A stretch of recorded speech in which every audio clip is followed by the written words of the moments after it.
Je vais mourir. Je suis pas capable de regarder en avant. Oh mon Dieu. Ah, je suis pas capable.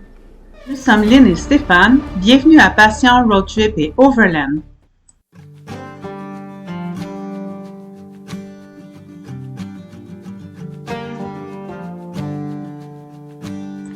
Aujourd'hui, on poursuit notre périple sur la Old Route 66 en périphérie de Kingman vers Seligman en Arizona.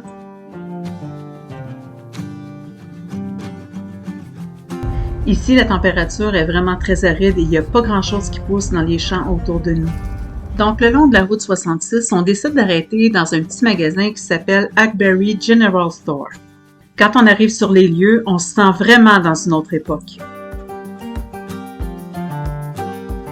Ici, des souvenirs de la route 66, il y en a du plancher jusqu'au plafond. Donc, une petite boutique qui vaut la peine d'être visitée et on a trouvé des petits trésors à rapporter chez nous en guise de notre passage dans cette partie-ci de la route 66. On reprend maintenant la route vers Seligman. Quand on circule sur la 66 dans cette partie-là, c'est vraiment le paysage entre chaque ville qui va retenir notre attention. C'est quand même assez aride et on passe des montagnes aux plaines, des plaines aux montagnes. C'est particulier. En tout cas, ici, on peut dire que c'est jaune longtemps.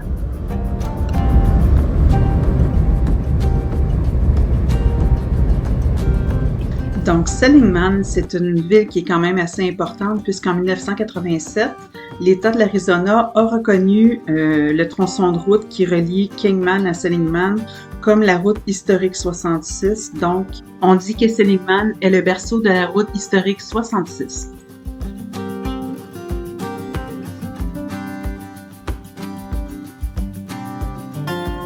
Nous, ce qu'on a retenu de la ville de Seligman, c'est vraiment tout ce qui a été restauré de la route 66 ou bien entretenu en fait. Donc, c'est très, très coloré, les restaurants, les garages, les bars. C'est vraiment cute, ça a un cachet assez particulier quand on visite. C'est vraiment une belle petite ville. Seligman, même si elle est emblématique de la Mother Road 66, ne compte pas plus que 456 habitants aujourd'hui. Tant qu'à être sur la 66, on décide de vivre l'expérience à fond et d'emprunter une vieille section de la route 66 qui est plus carrossable aujourd'hui, mais puisqu'on est en Jeep, on décide d'en faire une petite partie et on n'a pas pu aller très très loin parce que bon, la végétation a repris ses droits, mais ça fut agréable quand même de pouvoir emprunter cette section-là. Old 66. Very, very old 66.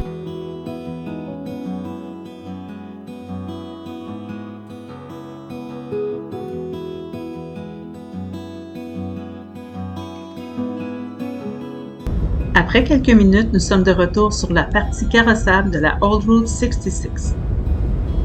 On se dirige maintenant vers la ville de Williams, qui est dans le comté de Coconino, où on va aller un petit peu plus tard dans le Coconino National Forest. Et cette ville-là est située à 45 km à l'ouest de Flagstaff. Sa population est d'environ 3000 habitants et c'est une autre ville emblématique de la route 66. Williams est reconnue pour étant la petite ville de porte d'entrée pour le Grand Canyon. Donc nous, ce qu'on a retenu de la ville de Williams, c'est une ville de bars, de musées, de restaurants et c'est très coloré, animé. On a beaucoup aimé visiter Williams. C'est vraiment à ne pas manquer et à mettre sur votre bucket list si vous allez dans ce coin-là.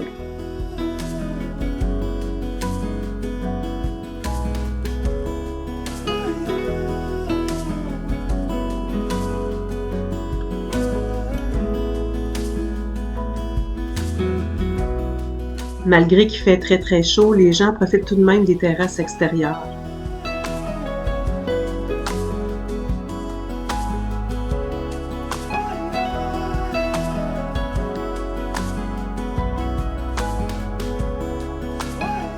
On quitte maintenant la ville de Williams pour se rendre vers notre site de campement situé dans un National Forest. Comme souvent mentionné, on aime beaucoup, autre que les BLM, aller coucher dans les National Forests où on campe en boondocking. Et dans ce National Forest-là, c'est premier arrivé, premier servi et être capable de camper, donc totalement autonome. Tôt le lendemain matin, on reprend la route de la Old Route 66 en plein milieu de campagne. Donc, comme on peut remarquer, le sable ici est très noir. En fait, c'est du sable volcanique et de la roche volcanique. Donc, on est entouré de volcans dans cette région-ci, tout près de Flagstaff. De par ce chemin-là, nous, on se dirige vers Sunset Crater, qui est un volcan en Arizona, et les Cinder Hills. Donc, ça se passe super bien sur la route, ça roule bien, mais on doit arrêter dans une station-service avant de se rendre dans le Coconino National Forest. Après avoir mis de l'essence, on reprend la route et là, on a une petite problématique qui se présente sur la route 66. Devant nous, il y a un gros accident. La route, elle est fermée et il y a un bouchon d'au moins 2 heures d'attente avant de pouvoir circuler. Après avoir bien regardé nos GPS, on se rend compte qu'il n'y a aucune autre route alternative où on peut passer. Donc, on tente le tout pour le tout. Il y a une forêt à côté et on se rend dans la forêt pour voir si on peut la traverser avec le Jeep. Laissez-nous vous dire que c'est là qu'on se rend compte que c'est pratique d'avoir un véhicule 4x4 et qu'on a tenté le tout pour le tout. On ne savait pas si c'était pour déboucher. On l'a essayé et heureusement, ça a fonctionné. Donc, on a pu s'en tirer à bon compte.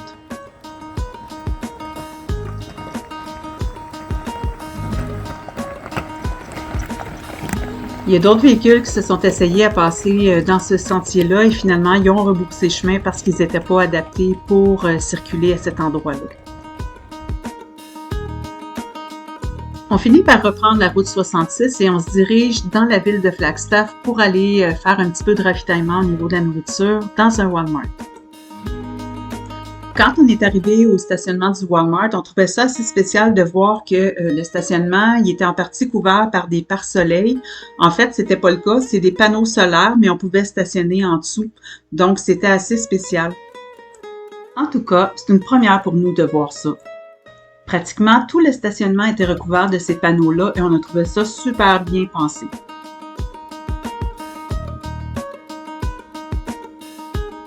On est maintenant en route vers le Coconino National Forest.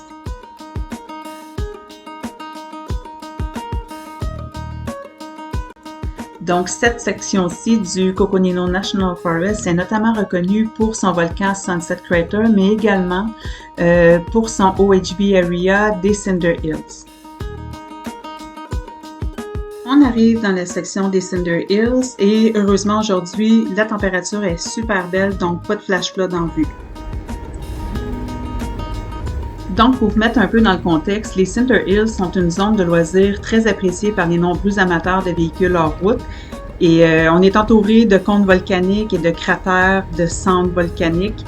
Tout ça entremêlé d'une forêt de pins ponderosa, ça donne un look assez spectaculaire à l'endroit. Donc, en arrivant sur les lieux, il n'y a pas vraiment de chemin précis. On circule entre les arbres, malgré qu'il y a des routes qui semblent s'être faites avec le temps par des gens qui circulent. Mais on peut se promener un peu partout. Il n'y a pas de route précise où on doit circuler.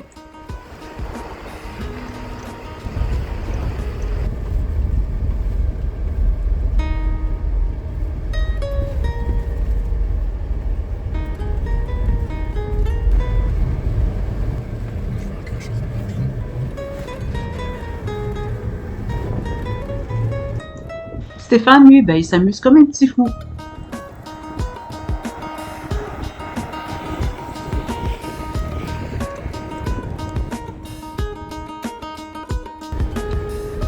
Donc, le sentier hors route du Cinder Hills, c'est un loop de 22,5 km qui est considéré comme moyennement difficile. Donc, le site est ouvert pour les véhicules hors route et les véhicules 4x4. Ce que nous, on a vu le plus là-bas, ça a été des VTT, des side-by-side et des motocross. Lentement, on fait l'ascension d'un des volcans des Cinder Hills et celui-ci compte 3 plateaux.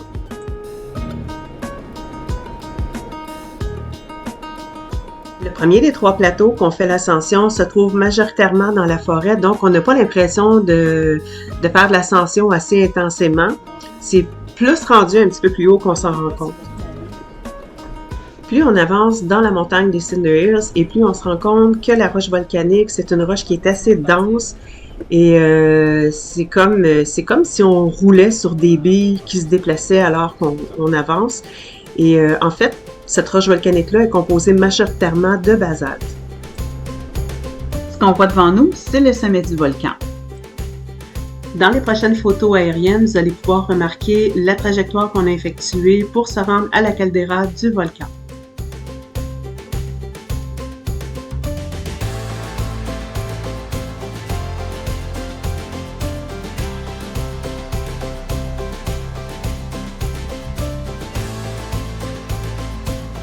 On arrive au premier plateau du volcan et cet espace-ci est beaucoup plus dégagé, donc ça nous permet de voir que il y a d'autres cônes volcaniques qui nous entourent. C'est vraiment assez spécial à observer.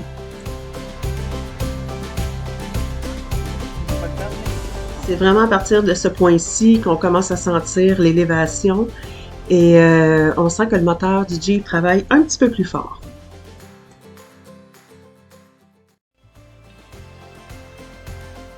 On arrive bientôt à la deuxième section, donc deuxième plateau du volcan.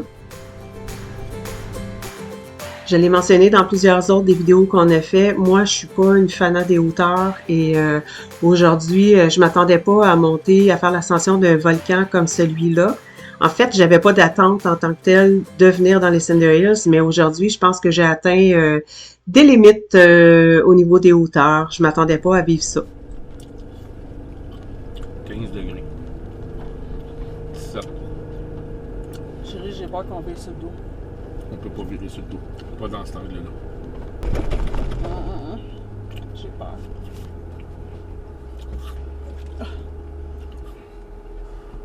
Le moteur, il travaille fort.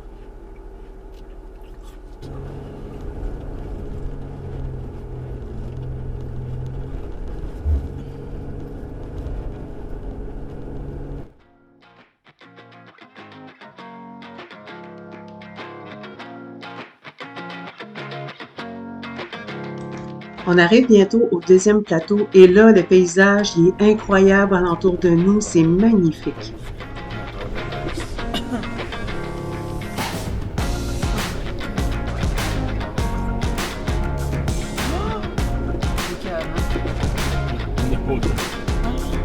C'est plein de volcans. On en profite pour descendre et explorer un peu les alentours et surtout profiter de marcher dans la roche volcanique.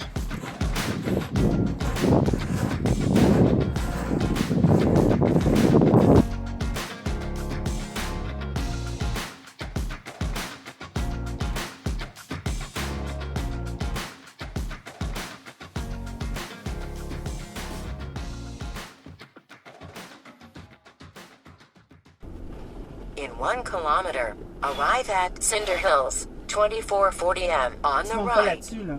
Ben oui, Non. mais c'est là qu'on s'en va. Et oui, ça a l'air qu'on se rend sur le top du volcan selon Stéphane. Eh là là, ça s'appelle travailler sur ses peurs, réellement.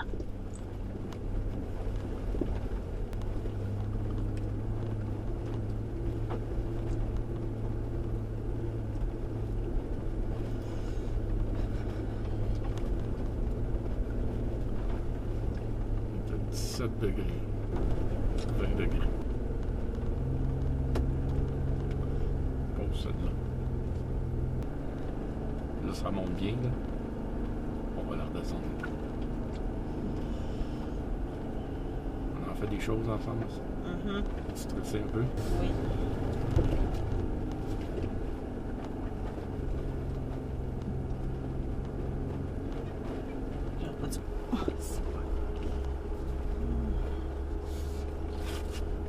Si t'es mongol, demande-les ici. Moi, je suis mongol. J'ai chaud puis j'ai frette en même temps. J'arrêtais pas. Ça monte encore plus. hostie.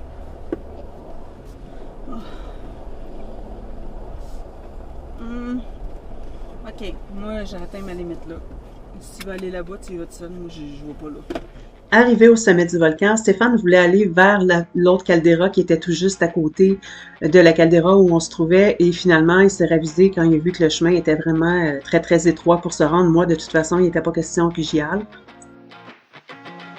On est donc resté sur le sommet de la caldeira où on se trouvait pour observer au loin la vallée des volcans, donc toutes les cônes volcaniques qui nous entouraient. C'était vraiment magnifique.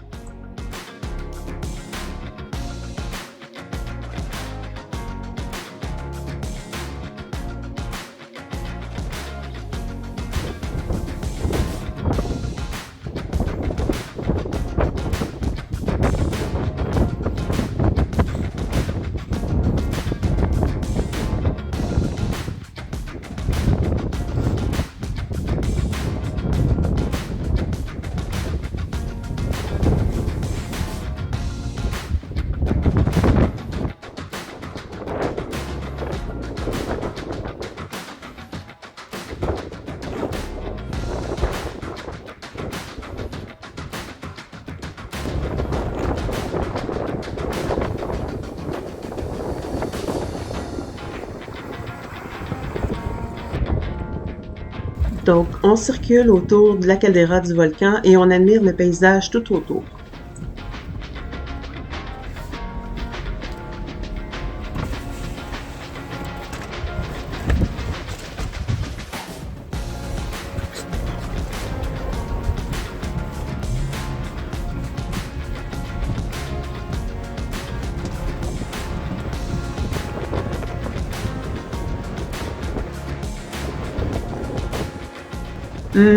C'est quoi déjà l'adage?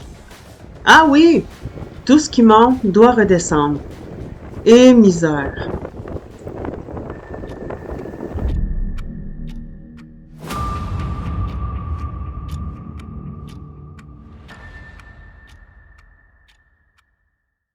Le noir, là, sacrément de calice.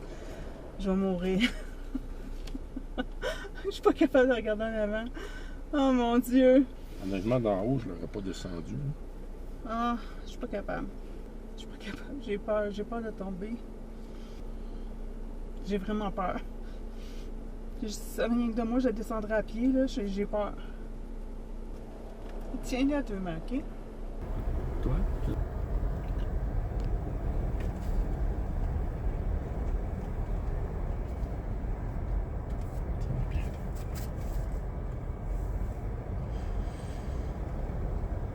C'est pas mon sport de tous les jours.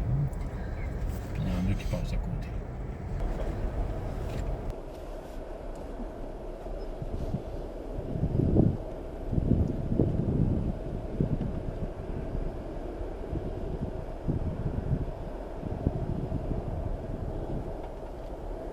C'est on est à 19 degrés.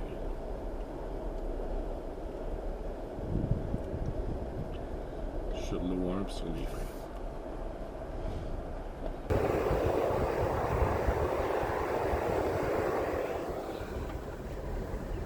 On est à 19 degrés.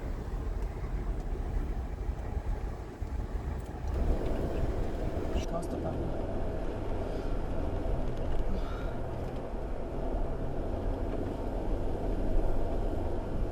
Je descends dans le smooth, fait que ça freine plus.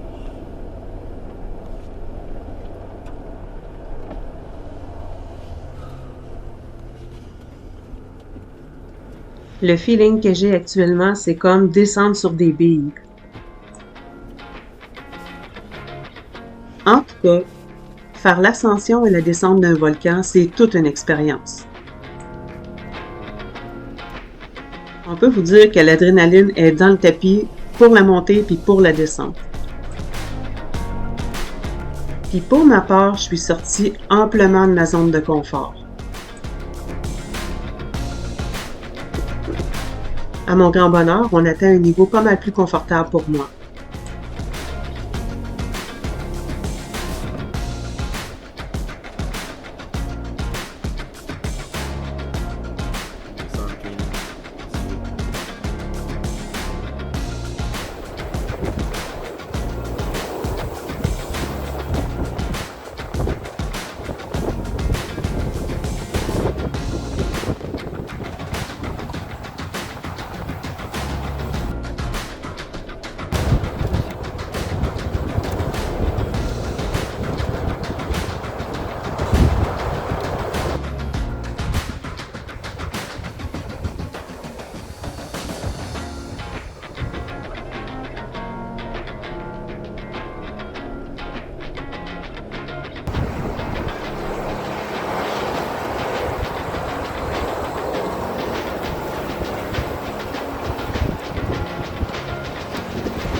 Enfin de retour dans la forêt.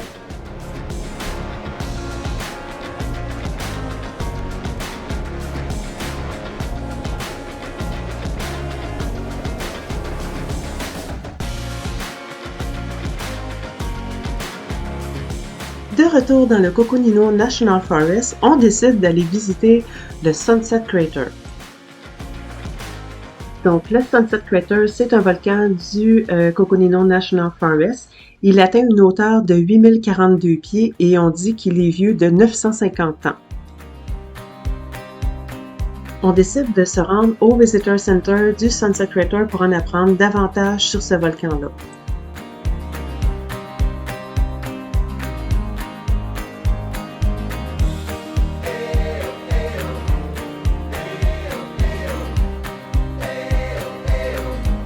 On en apprend également beaucoup sur la région du Coconino National Forest et de ses nombreux volcans. C'est super intéressant.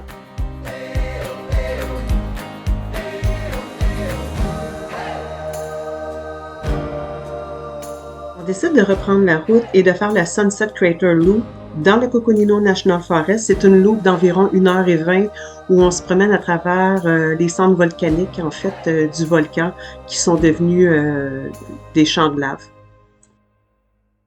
Donc, plusieurs petits sentiers qui ont été aménagés sur les champs de lave et c'est vraiment intéressant de faire la visite et de voir comment ça s'est développé, la nature tout autour. C'est important aussi de rester sur les chemins puisque la lave, c'est de la roche assez coupante et on peut risquer de se blesser et il y a aussi des serpents qui peuvent se promener à travers ces champs de lave-là, donc c'est important de rester sur les sentiers.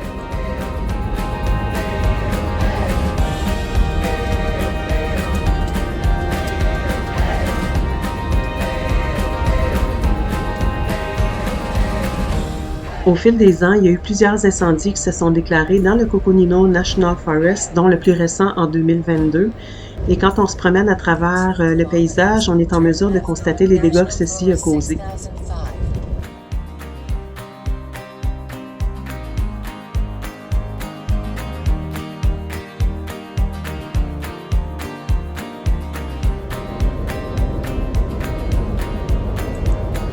On quitte tout doucement le Coconino National Forest au pied du Sunset Crater et on observe que peu après avoir quitté le parc, il y a des sentiers où on peut camper en BLM et donc possibilité de wild camping, mais nous on cherche de l'ombre parce qu'il fait très très chaud et les arbustes sont malheureusement pas assez hauts pour nous procurer cette ombre-là, donc on a décidé de ne pas coucher à cet endroit-là et d'aller un petit peu plus loin.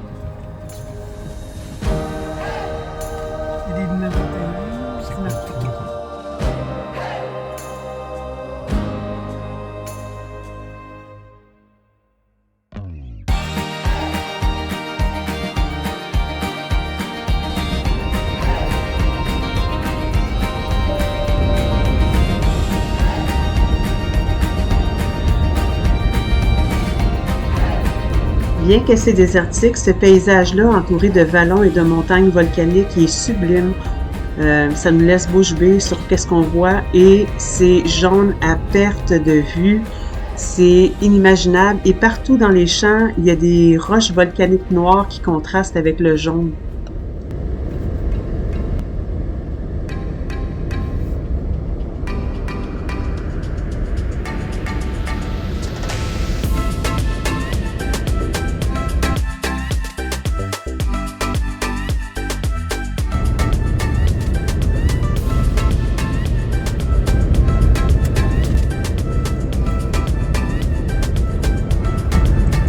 Donc, tout au long de notre chemin, on finit par traverser une réserve indienne des Navajos pour aller chercher la 64 qui, elle, va longer la Little Colorado River.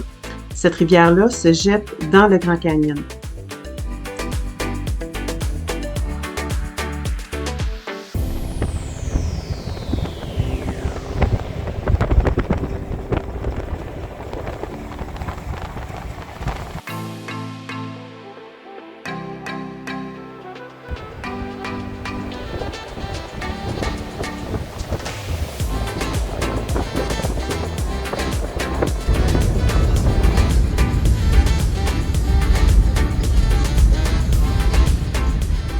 pour notre campement, ce soir, on décide de coucher dans un National Forest qui est la Kebab National Forest en wild camping.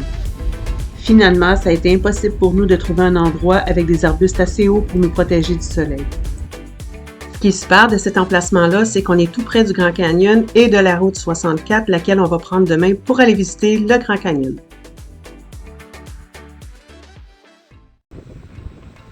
Soyez des nôtres dans nos prochaines aventures où nous ferons le parcours de la Old Road 64.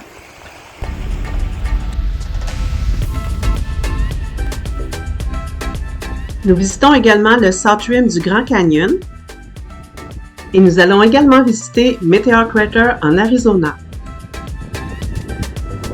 Vous aimez le contenu de nos vidéos? Abonnez-vous à notre page YouTube afin d'être à l'affût des prochaines vidéos à venir. Likez et partagez à vos familles et amis afin de nous aider à nous faire connaître. Merci!